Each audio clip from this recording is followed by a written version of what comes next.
I have a confession to make. But first, I want you to make a little confession to me. In the past year, I want you to just raise your hand if you've experienced relatively little stress. Anyone? How about a moderate amount of stress? Who's experienced a lot of stress? Yeah, me too. But that is not my confession.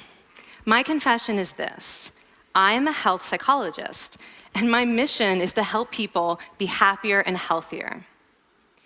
But I fear that something I've been teaching for the last 10 years is doing more harm than good, and it has to do with stress.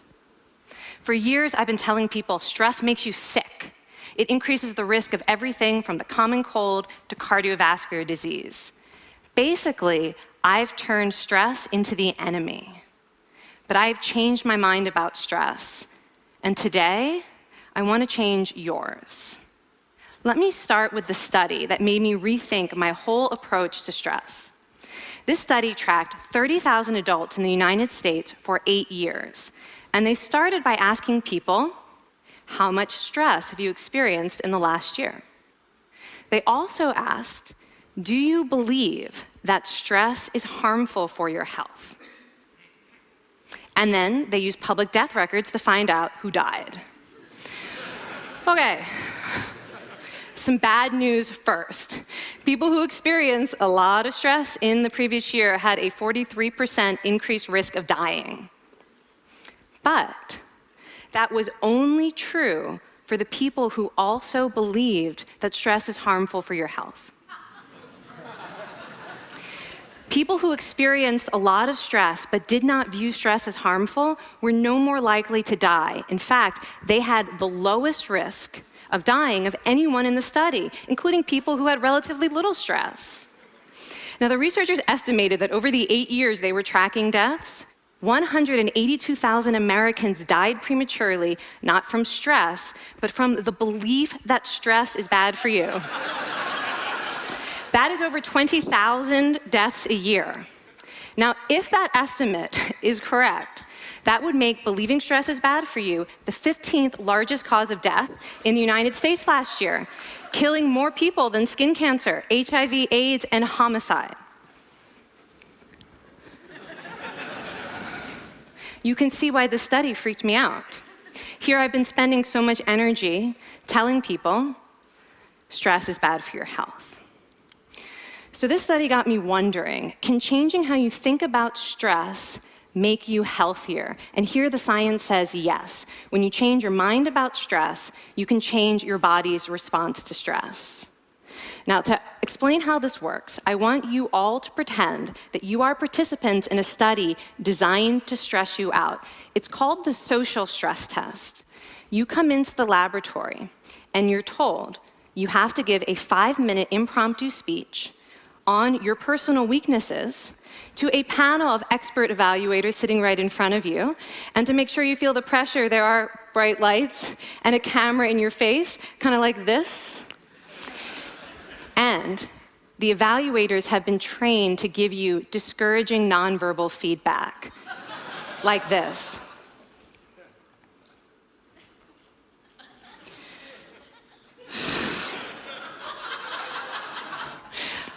Now that you're sufficiently demoralized, time for part 2, a math test. And unbeknownst to you, the experimenter has been trained to harass you during it. Now, we're gonna all do this together. It's gonna be fun, for me. Okay.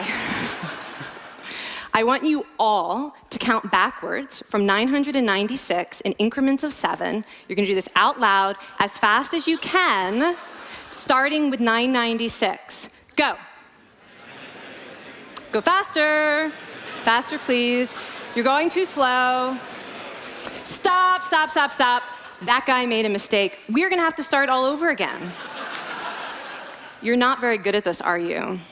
Okay, so you get the idea. Now, if you were actually in this study, you'd probably be a little stressed out. Your heart might be pounding, you might be breathing faster, maybe breaking out into a sweat.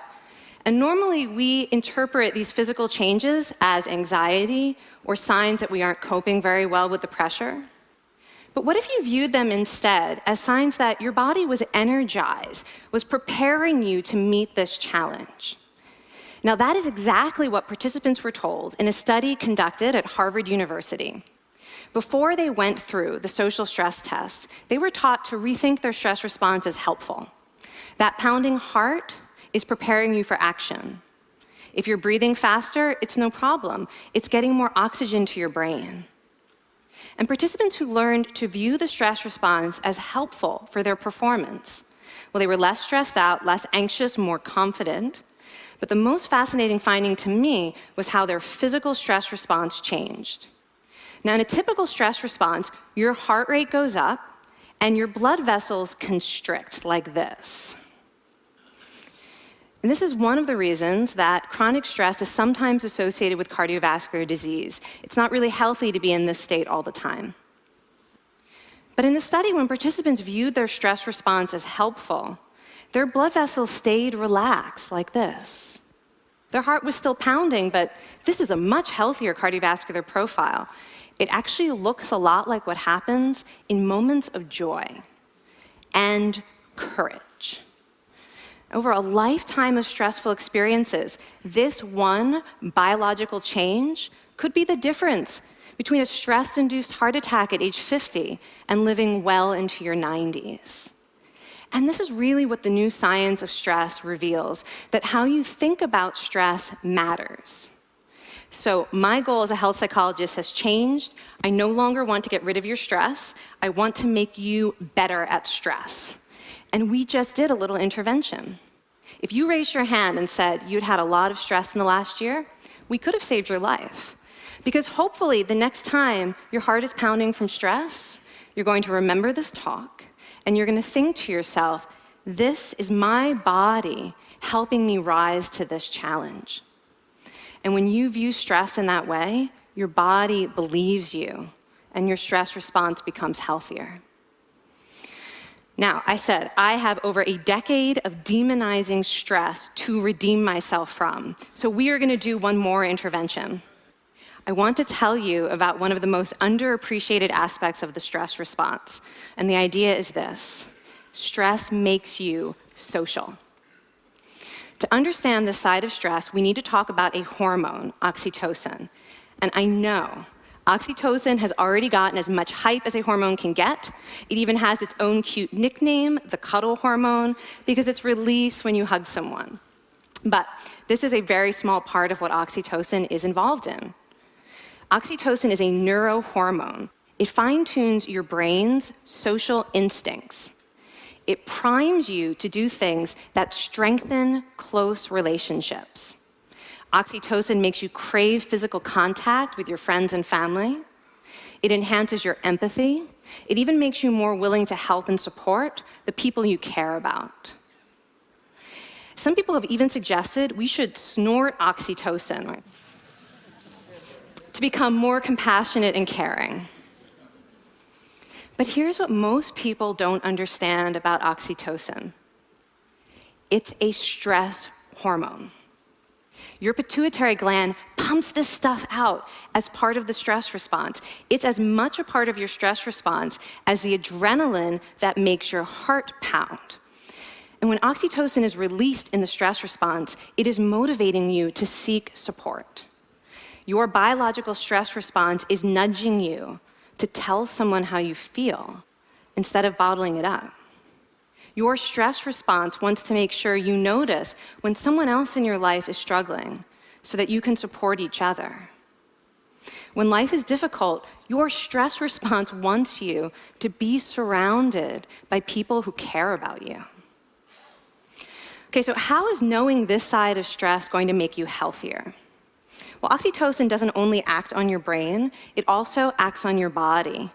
And one of its main roles in your body is to protect your cardiovascular system from the effects of stress. It's a natural anti-inflammatory. It also helps your blood vessels stay relaxed during stress. But my favorite effect on the body is actually on the heart. Your heart has receptors for this hormone. And oxytocin helps heart cells regenerate and heal from any stress-induced damage. This stress hormone strengthens your heart. And the cool thing is that all of these physical benefits of oxytocin are enhanced by social contact and social support. So when you reach out to others under stress, either to seek support or to help someone else, you release more of this hormone, your stress response becomes healthier, and you actually recover faster from stress. I find this amazing that your stress response has a built-in mechanism for stress resilience. And that mechanism is human connection. I want to finish by telling you about one more study. And listen up, because this study could also save a life. This study tracked about 1,000 adults in the United States, and they ranged in age from 34 to 93. And they started the study by asking, how much stress have you experienced in the last year? They also asked, how much time have you spent helping out friends, neighbors, people in your community? And then they used public records for the next 5 years to find out who died. Okay, so the bad news first. For every major stressful life experience, like financial difficulties or family crisis, that increased the risk of dying by 30%.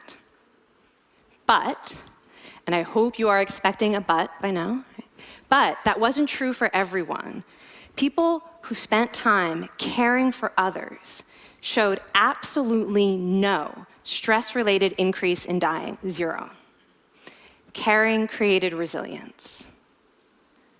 And so we see once again that the harmful effects of stress on your health are not inevitable. How you think and how you act can transform your experience of stress.